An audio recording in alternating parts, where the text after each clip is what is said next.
दारू पे जो टैक्स लगता है उससे आपको तनख्वाह मिलती है। रीटा जी, आपको तनख्वाह नहीं लेनी चाहिए।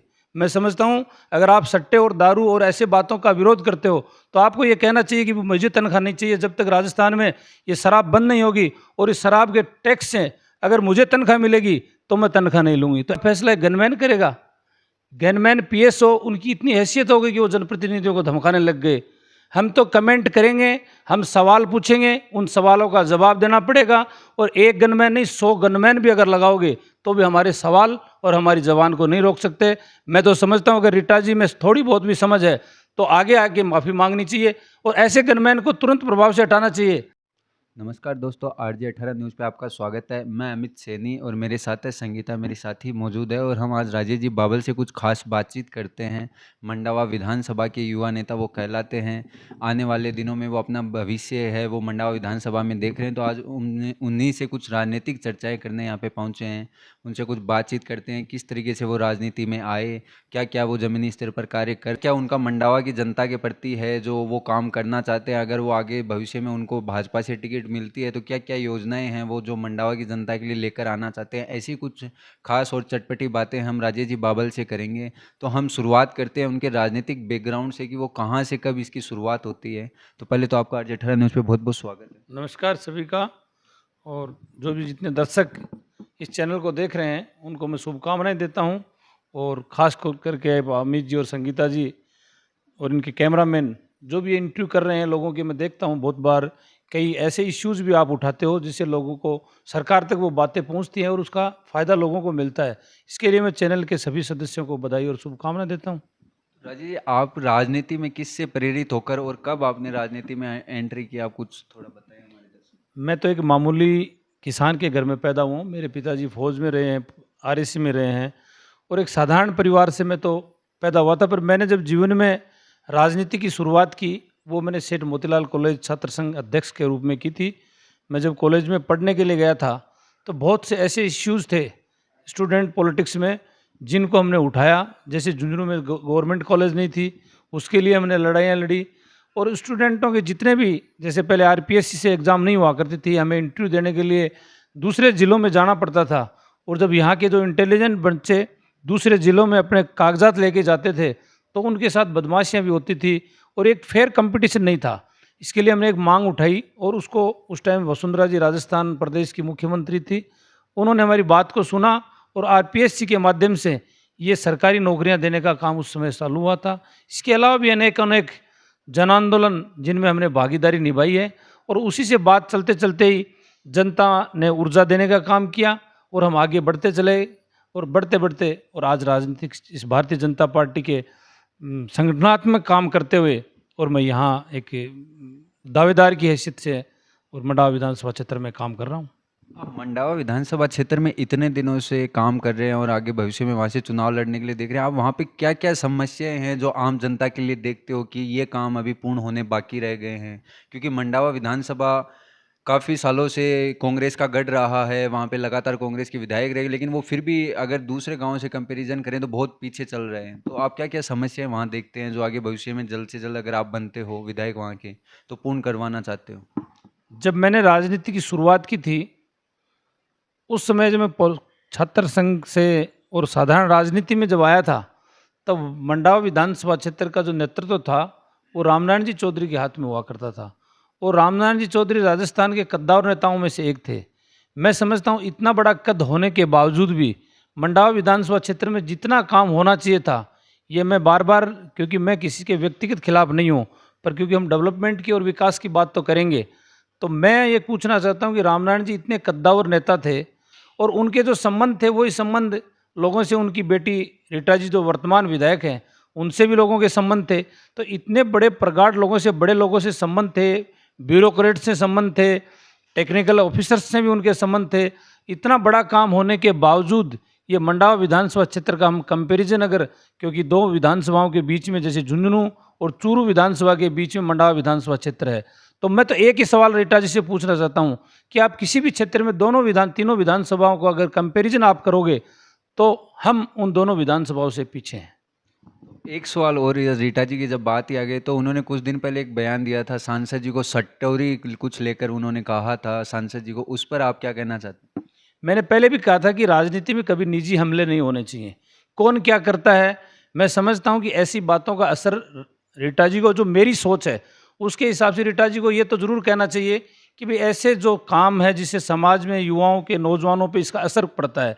पर वो कहते हैं कि अगर सट्टे के पैसे से कॉलेज बनाई है, तो मैं उनसे पूछना चाहता हूँ कि आपने काउंट करके दिए थे क्या वो सट्टे के पैसे की उससे कॉलेज बनाई है? फिर मैं आपसे एक सवाल और पूछता हूँ, राजस्थान प्रदेश में दारू पे जो टैक्स लगता है उससे आपको तनख्वाह मिलती है। रीटा जी, आपको तनख्वाह नहीं लेनी चाहिए। मैं समझता हूँ अगर आप सट्टे और दारू और ऐसे बातों का विरोध करते हो तो आपको ये कहना चाहिए कि मुझे तनख्वाह नहीं चाहिए जब तक राजस्थान में ये शराब बंद नहीं होगी, और इस शराब के टैक्स से अगर मुझे तनख्वाह मिलेगी तो मैं तनख्वाह नहीं लूँगी। तो ऐसे मामले बिल्कुल बौखलाहट के मामले हैं। मैं सट्टे के पक्ष में नहीं हूँ, मैं शराब के पक्ष में नहीं हूँ। मैंने जीवन में ऐसा कोई काम नहीं किया जिसको समाज, संस्कृति और शास्त्र जिसको ठीक नहीं मानते वो मैं नहीं करता हूँ। पर चूँकि किसी पे व्यक्तिगत आप जिले के सांसद हैं, उन पे इस प्रकार के आप आरोप लगाना, सट्टे से कॉलेज बना दी, तो मैं इसको बिल्कुल सिरे से नकारता हूँ। ये कोई अच्छी बात नहीं है। एक जब बात आती है, क्योंकि कॉलेज के मुद्दे बार बार उछलते हैं, रीटा जी ने तमसर में कॉलेज बनाई, सांसद जी ने मलसीसर में बनाई, लेकिन जो मंडावा विधानसभा है वहाँ की जनता चाहती है कि मंडावा में कॉलेज बने। उसको लेकर अनेकों आंदोलन हुए, अनेकों विधायक आए गए, लेकिन वो नहीं बन पाई। उसको लेकर क्यों कमी हर बार रह जाती है, क्यों वहाँ कॉलेज नहीं बन पाता? देखो, रीटा जी ने कॉलेज बनाई, मैं उनका स्वागत करता हूँ। नरेंद्र जी ने अपने पैसे से कॉलेज बनाई, मैं उनका बहुत स्वागत करता हूँ। जो काम हुए हैं उनका स्वागत है, पर जो नहीं हुए हैं वो एक बड़ी आपने समस्या उठाई कि मंडावा, जो क्योंकि सबसे बड़ा कस्बा है, मंडावा विधानसभा का नाम विधानसभा मंडावा के नाम से जाना जाता है। उन युवाओं की भावनाओं को कहीं न कहीं आहत करने के लिए मैं कह रहा हूँ हेतमसर में कॉलेज खुल गई, उसका स्वागत है। 2 कॉलेज और भी खुलनी चाहिए, क्योंकि मैं शुरू से, जब हमने कॉलेज की राजनीति शुरुआत की थी, तब से हम कहते थे कि शिक्षा की लूट के माध्यम से जिस प्रकार से किसान का बेटा लूटा जा रहा है, वो सबसे बड़ा, एक एमपी, एक एमएलए आपको 5 करोड़ रुपए साल के बजट देता है और उसमें पूरे गांव की वो तालियां बजवाता है, पूरे गांव के लिए टेंट लगवाता है, मालाएं पहनाते हैं। पर हम तो 5 करोड़ से कई करोड़ों रुपए शिक्षा के फीस के माध्यम से हम लोगों को प्राइवेट स्कूल कॉलेजों में देते हैं। तो कॉलेज तो और भी होनी चाहिए थी, इसमें कोई एहसान की बात थोड़ी है, वो तो पूरी दुनिया में हुई है। कौन सी विधानसभा ऐसी है जिसमें कॉलेज नहीं है? बात आती है तो कॉलेज के मामले में एक और सवाल है कि अभी जो कृषि कॉलेज मंडावा में, जो तेतरा गांव में ओपन होने जा रही है, उन्होंने सरकारी पैसे से जो कॉलेज बन रही है उसका नाम अपने पिताश्री के नाम पे किया है। वो उन्होंने कहा है कि मेरे बाबूसा का सपना पूरा हुआ है। तो उस पर आप क्या कहना सर? वो अच्छी बात है, वो बड़े नेता थे। रामनारायण जी का नाम पूरे राजस्थान प्रदेश में था, राजस्थान ही नहीं बल्कि वो एक ज़माने में वो इंदिरा जी के बहुत नज़दीकी थे। यही तो हम सवाल उनसे कर रहे हैं कि इतना बड़ा कद होने के बावजूद वो मंडावा विधानसभा क्षेत्र में उनके देहांत के बाद, उनको स्वर्गवास होने के बाद मंडावा में कॉलेज खुली है, तो पहले क्यों नहीं खुली? ये तो हमारे सवाल हैं। अब जब दुनिया में कॉलेज इतनी ज़्यादा खुल गई, तो हम चाह रहे हैं कि बिसाऊ में भी हो, मंडावा में भी हो, और भी कई जगह कॉलेज हो। क्यों? हमारे जो नौजवान हैं, क्योंकि ये किसानों का क्षेत्र है, यहाँ न तो एग्रीकल्चर प्रोडक्शन कोई ज़्यादा है और न कोई इंडस्ट्री ज़्यादा है, इसलिए यहाँ के जो नौजवान हैं, जो युवा हैं, वो किसानों के बेटे हैं। उनको फीस के रूप में उनकी लूट हो रही है। तो उनके, मैं तो ये कह रहा हूँ, आज बीएड कॉलेज को मैं देखता हूँ 20-20, 50-50 हज़ार रुपये उनकी जो फीस लगती है, एक किसान का बेटा कहाँ से पैसे लाएगा? तो इसलिए कॉलेज, सरकारी कॉलेज, बीएड कॉलेज भी सरकारी कॉलेज और होनी चाहिए, 2-3 कॉलेज और होनी चाहिए, ताकि हमारा फीस में कम से कम पैसा लगे। क्योंकि सरकार को ज़्यादा से ज़्यादा लोगों को राहत देने वाले काम करने चाहिए। अच्छी बात है, जो काम हुए हैं उनका स्वागत है। एक और सवाल, जब किसान की बात आती है तो आजकल युवा लड़के पढ़ लिख तो जाते हैं, लेकिन मंडावा और आसपास का एरिया वो औद्योगिकरण से अविकसित है। यहाँ पे किसी भी प्रकार की छोटी सी कोई फैक्ट्री नहीं है, बच्चों को बाहर जाना पड़ता है। उसको लेकर ना तो सांसद जी अभी तक कुछ कर पाए हैं, ना विधायक हैं वो इस मामले में कुछ कर पाए हैं। तो उसको लेकर आप क्या देखते हैं कि मंडावा में किस तरीके से औद्योगिकरण का विकास? आज के दिन सबसे बड़ा कोई इशू इस झुंझुनू जिले में, इस राजस्थान प्रदेश में और मंडावा विधानसभा क्षेत्र में है, वो रोजगार का इशू है। इतनी एग्ज़ाम, उनके पेपर लीक, तो पूरे के पूरे नौजवान वो फ्रस्ट्रेशन की स्थिति में आ गए हैं। और रोजगार की बात है तो मंडावा खुद ही अपने आप में, मंडावा का पूरी देश और दुनिया में नाम है। मैं स्वर्गीय केसरी सिंह जी को मैं याद करता हूँ, क्योंकि उन्होंने मंडावा का नाम पूरी दुनिया में किया। मैं दिनेश जी धाबाई, उन्होंने अपने पैसे से वहाँ होटल खोल रखे हैं, और भी जितने भी होटल और रिसोर्ट वगैरह जो भी उन्होंने कर रखे हैं, देश और दुनिया के लोग वहाँ आते हैं और हमारे लोगों को रोज़गार मिलता है। तो मैं तो ये कहता हूँ कि ऐसे काम और भी हो सकते थे। मैं गज सिंह जी अलसी सर उनका भी स्वागत करूँगा, क्योंकि एक तो फेयर बहुत बड़ा फेयर होता है और यहाँ हमारे लोगों को ऐसे बिजनेस भी ऐसे हों जिससे यहाँ के नौजवानों को, यहाँ के किसानों को, यहाँ की माताओं बहनों को रोज़गार के साधन मिले। क्योंकि यहाँ अगर लोग आएंगे तो हमारी डेयरियाँ चलेंगी, हमारा एग्रीकल्चर प्रोडक्शन जिसमें सब्जी वगैरह होंगी, तो उसके माध्यम से नौजवानों को रोज़गार मिलेगा। हम यही बार बार सवाल उठाते हैं कि जब तक इस देश का, इस प्रदेश का और इस क्षेत्र का नौजवान उसके पास अगर रोज़गार नहीं होगा तो आप कितने दिन उनको रोकोगे? वो सड़कों पे आएंगे, एक दिन अपराध की स्थिति हो जाएगी और ये क्षेत्र पूरी तरह से बिगड़ जाएगा। एक जो प्रकरण अभी कल मलसीसर थाने में परिवारवाद दर्ज हुआ है, धमकी को लेकर पीएसओ विधायक जी के पीएसओ के प्रति जो धमकी का प्रकरण दर्ज हुआ है, उस पर आप क्या कहना चाहेंगे? सोशल मीडिया पे जो कमेंट हुआ, वो एक पूरा प्रकरण। मैं तो इस बात को पूरे सिरे से खारिज करता हूँ, क्योंकि वो मंडावा विधानसभा क्षेत्र जिसके फैसले कभी सरदार हरलाल सिंह जी किया करते थे, जिस विधानसभा के फैसले कभी भीम सिंह जी मंडावा किया करते थे, जिस विधानसभा का फैसला कभी रामनारायण जी चौधरी किया करते थे, जिस विधानसभा का फैसला कभी लच्छूराम जी किया करते थे, जिस विधानसभा का फैसला कभी डॉक्टर चंद्रभान किया करते थे, जिस विधानसभा के फैसले कभी सुधा जी किया करते थे, और उस विधानसभा का फैसला एक गनमैन करेगा। गनमैन पीएसओ उनकी इतनी हैसियत हो गई कि वो जनप्रतिनिधियों को धमकाने लग गए।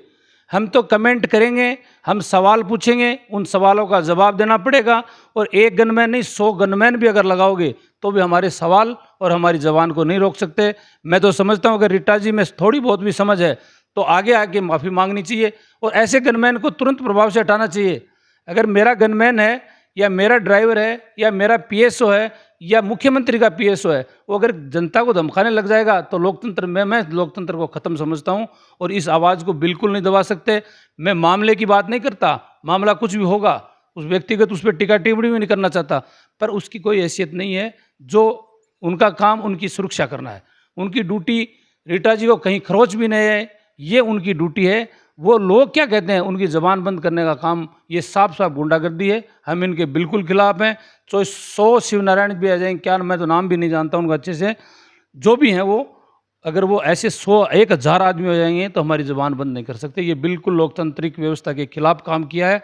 रीटा जी को माफ़ी मांगनी चाहिए और उस पीएस और गनमैन को तुरंत प्रभाव से हटा देना चाहिए। विधायक जी ने कल परसों प्रेस वार्ता कर ये घोषणा की है कि उन्होंने जितने भी वादे पिछले चुनावी सीजन में किए थे वो पूर्ण रूप से कर दिए गए हैं, पूरा कर दिए गए हैं। तो इस पर आपका क्या? हमें तो ये पता नहीं उन्होंने वादे कभी किए भी हैं क्या, क्योंकि उन्होंने कुछ किया ही नहीं आज तक। इस साल उन्होंने कॉलेज खोली, अच्छी बात है, जो काम होंगे उनका हम स्वागत करेंगे, पर कितने काम नहीं हुए। उन्होंने कह रहे हैं कि हमने सड़कें खूब बना दी, हो सकता है रीटा जी ने आंखें बंद कर रखी होंगी। बहुत से गाँव की कनेक्टिविटी आज भी बंद पड़ी है।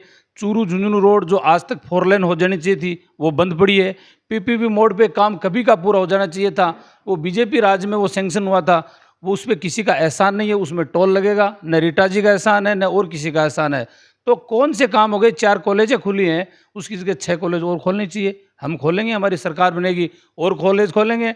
और जो काम जो हुए हैं राजस्थान के प्रत्येक विधानसभा का कंपैरिजन अगर करोगे तो अगर उससे कहीं ज़्यादा हुए हैं तो हम रीटा जी का स्वागत करते हैं। पर मैं समझता हूँ सभी विधानसभाओं में, क्योंकि जीएसटी और इनकम टैक्स जो मोदी जी देश में प्रधानमंत्री बने उसके बाद अब आंकड़े उठा के देखोगे तो जीएसटी और इनकम टैक्स के माध्यम से सरकारों के पास इतना पैसा आ गया और हमारे पास सड़कों के लिए और इतना पैसा है, कॉलेजों के लिए इतना पैसा है।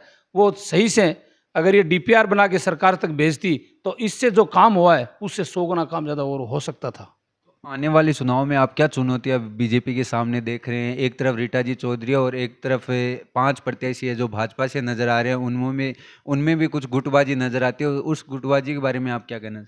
हमारी पार्टी में कोई गुटबाजी नहीं है, ये लोकतंत्र है, महत्वाकांक्षा सबकी होती है। मेरी भी महत्वाकांक्षा है कि मैं भी कॉलेज राजनीति से आज तक क्षेत्र में काम करता हूँ, लोगों के लिए काम करता हूँ। मेरे भी सपने हैं कि मैं ऐसी जगह जाऊं जहां लोगों की मांग उठा सकूं, लोगों के लिए लड़ सकूं, लोगों के लिए काम कर सकूं। और मेरी तरह अनेक और भी लोग दावेदार हैं जिनके भी सपने हैं और होने भी चाहिए लोकतंत्र में। बीजेपी में कोई गुटबाजी नहीं है, हम सब एक हैं। और रीटा जी को ये वहम है, रीटा जी पहले भी हार चुकी हैं और इस चुनाव में राजस्थान में भारतीय जनता पार्टी की सरकार बनेगी और रीटा जी मैं समझता हूँ कि बहुत बड़े अंतर से चुनाव हारेगी, क्योंकि अहंकार जब लंका थी वो पूरी तरह सोने की थी, उसमें तो नालियों की कॉलेजों की कोई लड़ाई नहीं थी, वो तो पूरी तरह से विकसित थी। क्योंकि रावण में अहंकार आ गया तो उनको राज खोना पड़ा। रीटा जी में भयंकर बड़ा अहंकार है, वो समझती हैं कि मैं पूरी दुनिया की मालिक मैं हूँ और मेरा गनमैन है, हम जैसे कहेंगे वैसे ये क्षेत्र चलेगा। पर क्योंकि ये किसानों का क्षेत्र है, न रीटा जी के कहने से चलेगा न मेरे कहने से चलेगा, ये लोकतांत्रिक मूल्यों से चलेगा। मेरे में अहंकार आएगा तो लोग मेरी ज़बान बंद कर देंगे, रीटा जी में अहंकार आ गए तो उनकी ज़बान बंद कर देंगे। एक और पिछले चुनाव में जो काफ़ी चर्चा का विषय रहा था, ट्रांसफ़र की राजनीति। जो सरकारी कर्मचारी हैं वो सरकार बनाने में एक अहम योगदान निभाते हैं। पिछले चुनावों में ट्रांसफ़र की राजनीति बहुत देखने को मिली थी, उस पर अगर आप कोई टिप्पणी करना चाहें? मैं समझता हूँ यहाँ का किसान का बेटा और अल्प वेतन भोगी कर्मचारी है, अगर उसको आप प्रताड़ित करोगे तो उससे काम की क्या उम्मीद रखोगे। मैं तो ये समझता हूँ कि जो भी हमारे कर्मचारी यहाँ जो काम कर रहे हैं, जो अच्छे काम कर रहे हैं, उनको प्रोत्साहित करना चाहिए। जैसे अभी रामपुरा गांव में एक वो महेंद्र जी थे, पूरा गांव ये चाहता था कि वो एक्स्ट्रा टाइम में उनको पढ़ाते थे, पर क्योंकि उनकी लोकप्रियता जैसे जैसे बढ़ने लग गई और वो काम करने लगे तो उनका बाढ़ में ट्रांसफ़र कर दिया एक अहंकार की वजह से। तो मैं समझता हूँ जो लोग काम करते हैं उनको प्रोत्साहित राजनेताओं द्वारा करना चाहिए, और जो नहीं काम करता है उसको बुला के बोलना चाहिए, भैया तो आप काम करो, आप काम नहीं करोगे तो हमें तो काम करने वाला चाहिए, हम उसको लेके आएंगे। तो इसलिए कर्मचारियों को कभी नहीं डराना चाहिए। उनका अगर उनकी पॉजिटिव वातावरण उनके आसपास रहेगा तो उनकी काम करने की जो एफिशिएंसी है वो बढ़ेगी और वो ज़्यादा काम कर पाएंगे। तो क्या भाजपा एक बार पूर्ण उस इतिहास को दोहरा पाएगी कि 5 साल कांग्रेस, 5 साल बीजेपी आगामी चुनाव में? निश्चित रूप से राजस्थान प्रदेश में भारतीय जनता पार्टी की सरकार बनेगी, और जब भारतीय जनता पार्टी की सरकार बनेगी तो मंडावा का भी चहुमुखी विकास होगा। ये हम आपके चैनल के माध्यम से जनता से वादा करते हैं और निश्चित रूप से हम विजेता होंगे। एक चीज़ और मैं आम जनता की तरफ से कहना चाहूँगा कि चुनाव से पहले बहुत से प्रत्याशी हैं जो आम जनता से जुड़ जाते हैं, लेकिन क्या चुनाव के बाद भी वही रवैया उनका रहता है कि कोई आम आदमी अपने कोई काम करवाना चाहता हो तो सीधा संपर्क करके? लोकतंत्र में देखो, ये जनता है, ये तो कंधों पे चढ़ाती है, और लोकतंत्र में अगर गलतियां करते हैं तो नेताओं को गालियां भी जनता ही देती है। इसलिए जनता जनार्दन है, जनता मालिक है, जनता भगवान है। इसलिए कभी भी कुछ बन भी जाए, सरकार में भी अगर आपकी हिस्सेदारी है तो आपके पास अहंकार कभी नहीं होना चाहिए। मैं 30 साल से इस राजनीति में काम कर रहा हूँ, मेरे पास कोई इतना बड़ा पद भी नहीं रहा है, पर 30 साल से सतत प्रयास, सतत लोगों के लिए काम करना। एक दिन भी ये नहीं कि आज तो मुझे टिकट नहीं मिली, दूसरे दिन लोगों की एनर्जी मिली कि आप तो लगे रहो, दूसरे दिन फिर वो कंधे पे टॉवल डाल के फिर निकल गए। तो इसलिए काम राजनेता को करना चाहिए, कर्मशील होना चाहिए, गतिशील और कर्मशील राजनेता को होना चाहिए। पद आते हैं, जाते हैं, चले जाते हैं, वापस आ जाते हैं। अब भाजपा से किसी को भी टिकट मिले, आप उनको पूर्ण समर्थन? निश्चित रूप से भाजपा का प्रत्याशी वो मेरा प्रत्याशी होगा। मैं तो ये समझता हूँ कि मुझे टिकट मिलेगी, पर मुझे नहीं मिली 1% मान लो आप कह रहे हो, मैं तो नहीं कह रहा हूँ, मैं तो कॉन्फिडेंट हूँ कि मुझे मिलेगी, पर फिर भी नहीं मिलेगी तो मुझे तो उदाहरण देने की ज़रूरत नहीं है, क्योंकि मैं तो प्रत्यक्ष को प्रमाण की ज़रूरत नहीं है। मेरी तो पता नहीं कितनी बार टिकटें कटी हैं, कितनी बार पद मिलते मिलते रहे, पर मैं पार्टी का सच्चा कार्य करता हूँ, पार्टी के लिए काम करता हूँ, संगठन के लिए काम करता हूँ और करता रहूँगा। तो ये थे हमारे साथ राजेश जी बाबल, जो मंडावा विधानसभा के आगामी चुनाव लड़ने की तैयारी कर रहे हैं, और मंडावा की जनता के कुछ सवाल थे जो अभी हमने उनसे किया। उनका बहुत बहुत धन्यवाद मंडावा की जनता के साथ जुड़ने। बहुत बहुत धन्यवाद सभी का।